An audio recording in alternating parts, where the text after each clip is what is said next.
Hi hello ಎಲ್ಲರೂ ಹೇಗಿದ್ದೀರಾ? I hope ಎಲ್ಲರೂ ಚೆನ್ನಾಗಿದ್ದೀರಾ ಅಂತ ಭಾವಿಸ್ತೀನಿ. ನಾನು ಕೂಡ ತುಂಬ ಚೆನ್ನಾಗಿದ್ದೀನಿ ನಿಮ್ಮೆಲ್ಲರ ಆಶೀರ್ವಾದದಿಂದ. Welcome back to Aditya happy blogs YouTube channel. Friends, ಇದು ನಿನ್ನೆ ಮತ್ತು ಮೊನ್ನೆ ವಿಡಿಯೋ ಬ್ಲಾಗ್ಸ್ ಆಗಿರುತ್ತೆ. ಯಾಕೆ ಅಂತಂದರೆ ನನಗೆ ಮನೇಲಿ ಯಾವುದೇ ರೀತಿ ಬ್ಲಾಗ್ಸ್ನ ಮಾಡೋದಕ್ಕೆ ಟೈಮ್ ಸಿಗ್ತಾಯಿಲ್ಲ. ಆದ್ದರಿಂದ ನಾನು ಟ್ರೈನಿಂಗ್ ಹೋಗ್ತಿದ್ದೀನಲ್ಲ, ಅಲ್ಲೇ ನಾನು ಏನಾಗುತ್ತೋ ಅದನ್ನು ನಾನು ವೀಡಿಯೋನ ಮಾಡ್ಕೊಂಡು ಬಂದು ನಾನು ನಿಮಗೆ ಬ್ಲಾಗ್ಸ್ನ ಹಾಕ್ತಾರೋ ಅಂಥದ್ದು. ಸೊ ಮೊನ್ನೆ ಈ ಬ್ಲಾಗ್ಸ್ ಬಂದು ಮೊನ್ನೆ ಪರ್ಮನೆಂಟ್ ಹೇರ್ ಕಲರಿಂಗ್ನ ಹೇಳ್ಕೊಟ್ಟಿದ್ದಂಥದ್ದು ಮೇಡಮ್.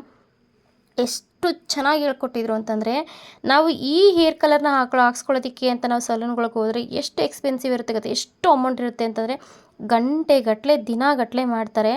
ಒಂದು ದಿನ ಪೂರ ಹಾಗೆ ಹೋಗ್ಬಿಡುತ್ತೆ. ಸೊ ನಮ್ಗೆ ಎಷ್ಟು ಈಸಿಯಾಗಿ ಹಾಕ್ಬೋದು, ಎಷ್ಟು ಈಸಿಯಾಗಿ ಮತ್ತು ಅದ್ರ ಕಾಸ್ಟಿಂದ ಹಿಡ್ದು ಆಮೇಲೆ ಅವರ ಫೇಸ್ ಕಲರ್ಗೆ ಆ್ಯಂಡ್ ಅವರು ಕ್ಲೈಂಟ್ ಯಾವ ಥರ ಕೇಳಿದ್ರೆ ಯಾವ ರೀತಿ ನಾವು ಹಾಕಬೇಕು ಅನ್ನೋದರಿಂದ ಹಿಡ್ದು ಪ್ರತಿಯೊಂದನ್ನು ಹೇಳ್ಕೊಟ್ರು.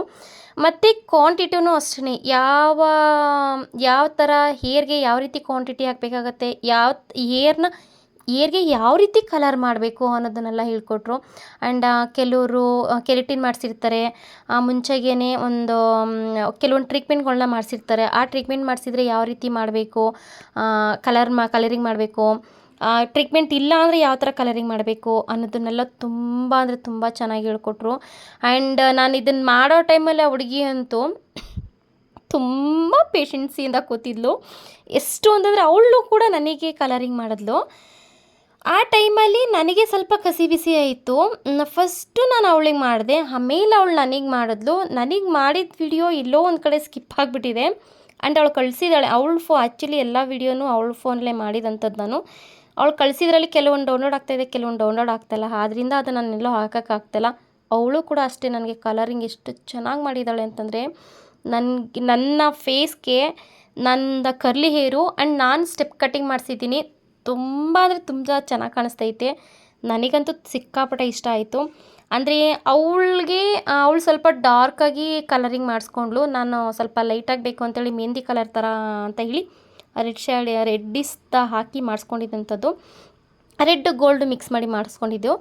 ನಾನು ಇಲ್ಲಿಂದ ಹೋಗ್ತಾ ಇದ್ದಂಗೆ ನಮ್ಮ ಅಕ್ಕನಿಗೆ ಹೇಳಿದೆ, ಅಚ್ಚು ನನಗೆ ಈ ಥರ ಕಲರಿಂಗ್ದು ಎಕ್ಸಾಮ್ ಕೊಟ್ಟಿದ್ದಾರೆ. ಆ್ಯಕ್ಚುಲಿ ಇದು ಎಕ್ಸಾಮ್ ಥರ ಮಾಡಿಸ್ತಾರೆ, ನಮಗೆ ಕೊಟ್ಟಿದ್ದಾರೆ ಅಂತ ಅಂದಾಗ ನಾನು ಈ ಮಾಡಿಸ್ಕೋಬೇಕು ಅಂದ್ಕೊಂಡಿದ್ದೀನಿ ಅಂತ ಅಂದಿದ್ದಕ್ಕೆ ನಾನು ನೀನು ಈ ಥರ ಈ ಕಲರ್ ಇದು 2 ಕಲರ್ ಕಾಂಬಿನೇಷನ್ ಮಾಡಿಸ್ಕೊ, ಚೆನ್ನಾಗಿರುತ್ತೆ ಅಂತ ಹೇಳಿದರು ನಮ್ಮ ಅಕ್ಕ. ಸೊ ಅದೇ ರೀತಿ ಮಾಡಿಸ್ಕೊಂಡೆ. ತುಂಬ ಅಂದರೆ ತುಂಬ ಚೆನ್ನಾಗಿ ಬಂದಿದೆ. ನನಗೆ ಯಾರಾದರೂ ವಿಡಿಯೋ ಮಾಡಿಕೊಟ್ರೆ ಬ್ಯಾಕ್ ಸೈಡಿಂದ ಸ್ಕ್ಯಾಲ್ಫ್ನ ಸೀರಿಯಸ್ಲಿ ನಾನೊಂದು ಟೈಮಲ್ಲಿ ಹಾಕ್ತೀನಿ.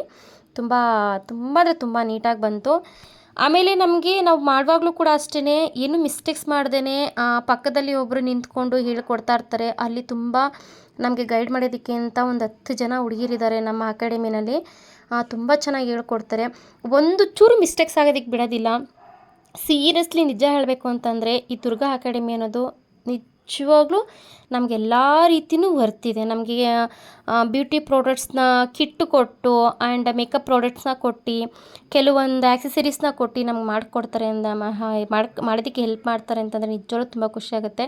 ಆ್ಯಂಡ್ ನಾನು ಎಲ್ಲ ಕಲರೆಲ್ಲ ಹಾಕಿದ್ಮೇಲೆ ಮ್ಯಾಮ್ನ ಕರೆದಿ, ಮ್ಯಾಮ್ ಇಷ್ಟು ಮಿನಿಟ್ಸ್ ಹೋಲ್ಡ್ ಮಾಡಿದ್ದೀನಿ, ಕಲರ್ ಬಂದಿದೆ ನೋಡಿ ಹೇಗಿದೆ ಅಂತ ಅಂದಾಗ ಮ್ಯಾಮ್ ಬಂದು ನೋಡಿಬಿಟ್ಟು ಖುಷಿಯಿಂದ ಸಕ್ಕತ್ತಾಗಿ ಬಂದಿದೆ ಬ್ಲಷ್, ತುಂಬ ಚೆನ್ನಾಗಿ ಮಾಡಿದ್ದೀರಾ, ಇದೇ ಫಸ್ಟ್ ಟೈಮ್ ಮಾಡ್ತಿರೋದಲ್ವ ನೀವು, ಎಲ್ಲರೂ ಎಕ್ಸ್ಪೀರಿಯೆನ್ಸ್ ಇದೆಯಾ ನಿಮಗೆ ಅಂತ ಕೇಳಿದ್ರೆ, ಇಲ್ಲ ಮೇಡಮ್ ಇದೇ ಫಸ್ಟ್ ಟೈಮ್ ಮಾಡ್ತಿರೋದು, ನನ್ನ ಮೇಲೆ ನನಗೇ ತುಂಬ ಖುಷಿ ಆಗ್ತೈತೆ, ಪ್ರೌಡ್ ಫೀಲ್ ಆಗ್ತಾಯಿದೆ ನನಗೆ. ನನ್ನ ಎಕ್ಸ್ಪೆಕ್ಟೇ ಮಾಡಿರಲಿಲ್ಲ. ನಾನು ಎಲ್ಲಾದರೂ ಮುಂದೆ ಒಂಚೂರು ಕಲರಿಂಗ್ ಹಾಕ್ಸ್ಕೋಬೇಕು ಅಂತಂದರೆ ಅಯ್ಯೋ ಯಾರೇನು ಅನ್ಕೊತಾರೋ, ಅಯ್ಯೋ ನನಗೆ ಚೆನ್ನಾಗಿ ಕಾಣಿಸುತ್ತೋ ಇಲ್ವೋ ಅಂತ ನಾನು ಯೋಚನೆ ಮಾಡ್ತಿದ್ದೆ. ಆ್ಯಂಡ್ ನಾನು ಅಲ್ಲಿಗೆ ಹೋದ್ಮೇಲೆ ಮ್ಯಾಮ್ ಏನು ಮಾಡಿದ್ರು, ಇಲ್ಲ ನೀನು ಹಾಕ್ಸ್ಕೊಳ್ಳೇಬೇಕು, ಹಾಕ್ಸ್ಕೊಳ್ಳಿ, ನಿಮಗೆ ಒಬ್ರು ಹಾಕಿದ್ರೆ ನೀವು ಒಬ್ರಿಗೆ ಹಾಕಿದ್ರೆ ಅವ್ರಿಗೆ ನೀವು ಹಾಕಬೇಕಾಗತ್ತೆ, ಆ ಥರ ಎಲ್ಲ ಇರುತ್ತೆ. ಆ ಥರ ಇದ್ದು ನೀವು ಮಾಡ್ಕೊತು ಅಂತಂದರೆ ನೀವು ಕಲಿತೀರಾ. ಆಮೇಲೆ ಯಾವ ಫೇಸ್ಗೆ ಯಾವ ಥರ ಹೇಗಿರುತ್ತೆ ಅಂತ ನಿಮಗೆ ನೀವು ಹಾಕ್ಕೊಂಡಾಗ ಗೊತ್ತಾದಾಗ ನಿಮ್ಮದು ಈ ಥರ ಫ್ರಿಝಿ ಹೇರ್ ಇರುತ್ತಲ್ಲ, ಈ ಥರ ಫ್ರಿಝಿ ಹೇರ್ ಬಂದವ್ರಿಗೆ ಈ ಥರ ಸಜೆಷನ್ ಮಾಡ್ಬೋದು, ಪ್ರತಿಯೊಂದು ಹೇಳಿದ್ರು. ಮತ್ತು ನನ್ನ ಜೊತೆಗೆ ಒಂದು ಹೆಲ್ಪಿಂಗ್ ಅಂತ ನನ್ನ ಜೊತೆಗೂ ಒಂದು ಹುಡುಗಿನ ಕೊಟ್ಟಿದ್ರು. ಆ ಹುಡುಗಿ ನಾನು ಇಬ್ಬರು ಸೇರಿ ಮಾಡಿದಂಥದ್ದು. ನಾವು ಒಂದು ಸ್ಕ್ಯಾಲ್ಫಲ್ಲಿ 2 ಸೈಡ್ ಪಾರ್ಟಿಷನ್ ಮಾಡ್ಕೊಂಡು ಮಾಡಿದ್ವಿ, ಅವ್ರರ್ಧ ನಾವರ್ಧ ಅಂತ ಹೇಳಿ. ತುಂಬ ಅಂದರೆ ತುಂಬ ನೀಟಾಗಿ ಬಂದಿತ್ತು. ಅವಳಂತೂ ಸಿಕ್ಕಾಪಟ್ಟೆ ಖುಷಿಯಾದ್ಲು. ಫೈನಲ್ ಔಟ್ಫಿಟ್ ನೋಡಿ ಹೇಗಿದೆ, ಸಕ್ಕತ್ತಾಗಿದೆ. ಅವಳು ಗುಂಡಿಗಿದ್ದಿದ್ದಕ್ಕೆ ಅದಕ್ಕೂ ತುಂಬ ಚೆನ್ನಾಗಿ ಕಾಣಿಸ್ತಾ ಇತ್ತು. ಆ್ಯಂಡ್ ನಾವು ಸೆಂಟ್ರ್ ಪಾರ್ಟಿಷನ್ ತೆಗೆದು ಮಾಡಿದ್ದು ಈ ಥರ ಬಂದಿತ್ತು. ಸೊ ಲೆಫ್ಟ್ಗೆ ಹಾಕಿದಾಗ ಆ ಥರ ಕಾಣಿಸ್ತು ನಿಮ್ಗೆ ಅಷ್ಟೇ.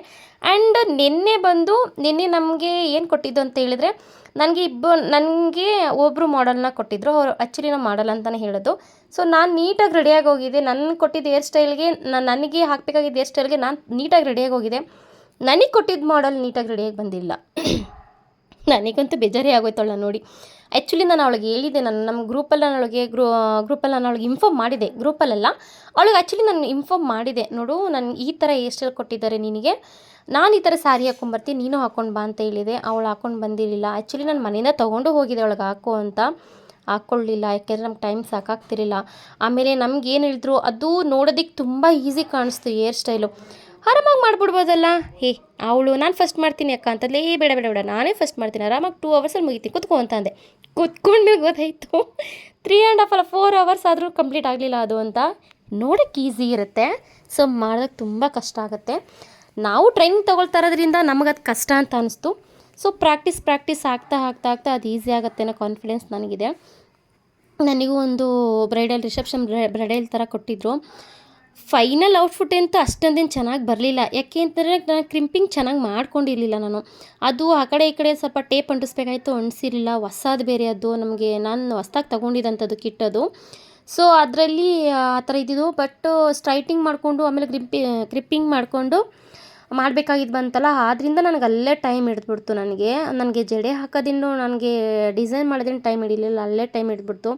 ಸೊ ನಾನು ಅಷ್ಟು ಮಾಡ್ತಿದ್ರು ಅವಳು ತಾಳ್ಮೆಯಿಂದ ಕುತ್ಕೊಂಡು, ಅವಳು ಒಂಚೂರು ಹೇಳಿದ್ರೆ ಸಾಕು ಅಮ್ಮ ಅಮ್ಮ ಅಂತ ಅಂತಿದ್ರು. ಅಂದರೆ ಆ್ಯಕ್ಚುಲಿ ಹುಡುಗಿಗೆ ಹೇರ್ ಸಿಕ್ಕಾಪಟ್ಟೆ, ಅಂದರೆ ಬೇಬಿ ಹೇರ್ಸ್ ತುಂಬ ಇತ್ತು. ಆದ್ದರಿಂದ ನನಗೆ ಸ್ವಲ್ಪ ಕಷ್ಟನೇ ಆಗ್ತಾಯಿತ್ತು. ಆಮೇಲೆ ನಮಗೆ ಒಂದೊಂದು ಟೀಮ್ಗೆ ಒಬ್ಬೊಬ್ರು ಹುಡುಗಿರ ಅಂತ ಬಿಟ್ಟಿದ್ರಲ್ಲ, ಸೊ ಅವ್ರನ್ನ ಕರೆದು ತೋರಿಸ್ತಿದ್ದೆ, ನಾನು ಮಾಡ್ತಿರೋದು ಕರೆಕ್ಟಾಗಿದೆಯಾ ನೋಡಿ, ನೀಟಾಗಿದೆಯಾ ನೋಡಿ ಅಂತ ಹೇಳಿ. ಅವರು ಒಂದು ಸಲ ಕರೆಕ್ಟಾಗಿಲ್ಲ ಅಂದರೆ ಅದನ್ನು ಬಿಚ್ಚಿ ನೀವು ಮಾಡಿ ಅಂತ ಹೇಳಿದರು. ಸೀರಿಯಸ್ಲಿ ನಾನು ಒಂದೊಂದು ಸೈಡನ್ನ 2 ಸಲ ಬಿಚ್ಚಿ ಮಾಡಿದ್ದೀನಿ. ರೋಸ್ ಮಾಡೋದಿರ್ಬೋದು, ಫ್ರಂಟಲ್ಲಿ ಜಡೆ ಹಾಕೋದಿರ್ಬೋದು. ನಮ್ಮ ಅಕ್ಕ ಅದನ್ನು ತುಂಬ ಈಸಿಯಾಗಿ ಹಾಕ್ಬಿಡ್ತಾರೆ. ನಮ್ಮ ಅಕ್ಕಂಗೆ ನಾನು ಅಲ್ಲಿ ಹೋದ್ಮೇಲೆ ಈ ಥರ ಹೇರ್ ಸ್ಟೈಲೆಲ್ಲ ನಮ್ಮ ಅಕ್ಕ ಮಾಡ್ತಾರಲ್ಲ ಅಂತ ಅಂದ್ಕೊಂಡೆ. ಯಾಕೆಂದರೆ ನಮ್ಮ ಅಕ್ಕನೂ ಹೇರ್ ಸ್ಟೈಲ್ಸ್ ತುಂಬ ಅಂದರೆ ತುಂಬ ಚೆನ್ನಾಗಿ ಮಾಡ್ತಾರೆ. ಈಸಿಯಾಗಿ ಮಾಡಿಬಿಡ್ತಿದ್ಲಲ್ಲ ಅಂತ ನಾನು ಅಂದ್ಕೊಂಡೆ.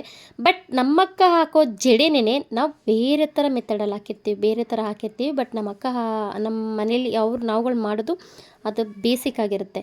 ಸೊ ಇದು ಮಾಡಲ್ ಆಗಿರುತ್ತೆ. ಮಾಡಲ್ ಥರನೇ ಬೇರೆ ಬರುತ್ತೆ, ಬೇಸಿಕ್ಕೇ ಬೇರೆ ಥರ ಬರುತ್ತೆ. ಸೊ ಆಮೇಲೆ ನನಗೆ ರಿಯಲೈಸ್ ಆಯಿತು, ಕರೆಕ್ಟು, ಅವ್ರು ಮಾಡೋದು ಈ ಥರ ಮಾಡಿರ್ತಾರೆ, ಸೇಮ್ ಒಂದೇ ಪ್ರೊಸೀಜರ್ಸು.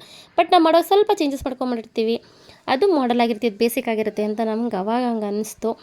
ಸೊ ನನಗೆ ಏನಪ್ಪ ಅಂತಂದರೆ, ನನಗೆ ರೆಡಿ ಮಾಡ್ತಾ ನಿಜವಾಗ್ಲೂ ನನಗೆ ನಾನು ಯಾಕಪ್ಪ ಸ್ಯಾರಿ ಹಾಕೊಬಂದೆ ಅಂತ ಅನಿಸ್ಬಿಡ್ತು. ಅಷ್ಟು ಬೇಜಾರಾಗೋಯ್ತು.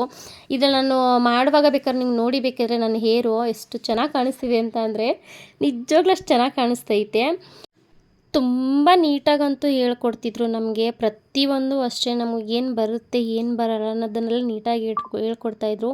ನಾನು ಆಲ್ಮೋಸ್ಟ್ ಏನು ಮಾಡೋದಕ್ಕೆ ಸಾಧ್ಯವೋ ಎಲ್ಲ ಮಾಡಿ ಕೊನೆಗೆ ಫೈನಲ್ಲಾಗಿ ರೆಡಿ ಮಾಡಿ ಕೆಲವೊಂದು ಫೋಟೋ, ಕೆಲವೊಂದು ವೀಡಿಯೋಸ್ನ ತಗೊಂಡೆ. ನಾನು ಸೇರ್ಕೊಂಡು 10 ಡೇಸ್ 10 ದಿನದಲ್ಲಿ 10 ದಿವಸದಲ್ಲಿ 3 ಸಲ 3 ಮಾಡೆಲ್ನ ಕೊಟ್ಟರು. ನಾವು ಅವ್ರಿಗೆ ಟ್ರೈ ಮಾಡೋದಕ್ಕೆ, ನಾವು ಟ್ರೈ ಮಾಡೋಕ್ಕೆ ಅಂತ ನಾವೇ ಓನಾಗಿ ಅವ್ರಿಗೆ ಹೇರ್ ಮಾಡೋದಕ್ಕೆ ಅಂತ 3 ಸಲ ಕೊಟ್ಟರು. ಇದು 3ನೇ ಸರಿ ಕೊಟ್ಟಿರೋ ಅಂಥದ್ದು. 3ನೇ ಸರಿಗೆ ಬ್ರೈಡಲ್ಲಾಗಿ ಮಾಡಬೇಕು, ನೀವು ಮಾಡಲಾಗಿ ಮಾಡಬೇಕು ಅಂತ ಹೇಳಿ ಕೊಟ್ಟಿದ್ದಂಥದ್ದು. ಸೀರಿಯಸ್ಲಿ ನನ್ನ ತಕ್ಕಮಟ್ಟಿಗೆ ನಾನು ಮಾಡಿದೆ. ಬಟ್ ಫಿನಿಷಿಂಗೆಲ್ಲ ಸ್ಪ್ರೇ ಎಲ್ಲ ಜಾಸ್ತಿ ಯೂಸ್ ಮಾಡೋಕ್ಕೆ ಹೋಗಲಿಲ್ಲ. ಅಕ್ಕ ಸ್ಪ್ರೇ ಯೂಸ್ ಮಾಡಬೇಡಿ ಅಂದಿದ್ಲು, ಮಾಡಿರಲಿಲ್ಲ. ಸ್ಪ್ರೇ ಯೂಸ್ ಮಾಡಿದರೆ ತುಂಬ ಚೆನ್ನಾಗಿ ಬರ್ತಾಯಿತ್ತು. ಸೊ ನಾನು ಮಾಡೋಕ್ಕೆ ಹೋಗಲಿಲ್ಲ. ನಿನ್ನೆ ಮತ್ತು ಮೊನ್ನೆ ಬ್ಲಾಗ್ ಇದಾಗಿತ್ತು. ಈ ಬ್ಲಾಗ್ ನಿಮ್ಗೆ ಏನಾರು ಇಷ್ಟ ಆಗಿತ್ತು ಅಂದರೆ ಲೈಕ್ ಮಾಡಿ, ಶೇರ್ ಮಾಡಿ, ಕಮೆಂಟ್ ಮಾಡಿ ಆ್ಯಂಡ್ ಸಪೋರ್ಟ್ ಮಾಡೋದನ್ನಂತೂ ಮರಿಲೇಬೇಡಿ. ಔಟ್ಫುಟ್ ಹೇಗಿತ್ತು ಅಂತ ಕಮೆಂಟ್ ಮಾಡಿ.